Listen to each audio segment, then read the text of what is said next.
என் பேர் விக்னேஷ். எங்கள் அம்மா பேர் வந்து மாலதி. அவங்களுக்கு இதுமாரி கேன்சர்னு சொன்னனால இப்போ இங்கே வந்து காட்டிகிட்ருக்கோம் நாங்கள். இங்கே காட்டுறப்ப ஃபஸ்ட்டு வந்து எங்கள் அம்மாவால் பேச முடியல அவ்வளோவா. இப்போ கொஞ்சம் ஓரளவுக்கு பரவாயில்ல. மயிலாடுதுறை மாவட்டத்துலேருந்து வந்துட்டுருக்கோம். ஸ்டார்டிங் வந்து ஏதோ வீக்கம் வந்த மாரி இருந்தது கழுத்தில். வீக்கத்தை வந்து வெளிலலாம் காட்டினோம். அவங்க ஆப்ரேஷன் பண்ணணும் அப்படின்னு சொன்னோன்னே அது வேணாங்கிறதுக்காக தான் இங்கே வந்திருக்கோம் நாங்கள். இப்போ சொன்னதுனால இந்த ஹாஸ்பிட்டலை தேடி வந்திருக்கோம் நாங்கள். அங்கே வந்து ஆப்ரேஷன் பண்ணணுன்னாங்க.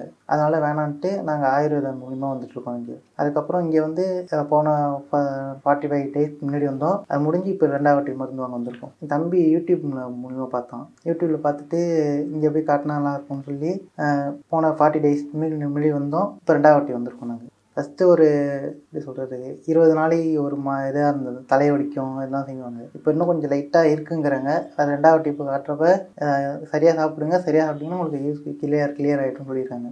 முன்னாடி பேசினாங்க. இப்போ கொஞ்சம் ஓரளவுக்கு அந்த வீக்கம் கொஞ்சம் பெருசாகி கொப்பளம் மாரி வந்திருக்கு. அது வெடிக்கும் உடஞ்சிரும் சொல்லியிருக்காங்க. 10 டேஸ் டைம் கொடுத்துருக்காங்க. அது மட்டும் உடஞ்சதுக்கப்புறம் கிளியர் ஆகிடும் சொல்லியிருக்காங்க.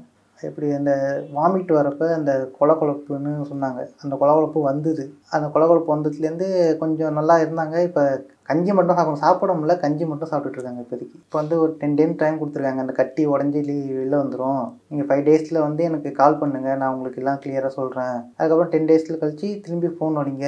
அடுத்து இந்த இதுக்குள்ளே கிளியர் ஆகிடும் அப்படின்ட்டுருக்காங்க.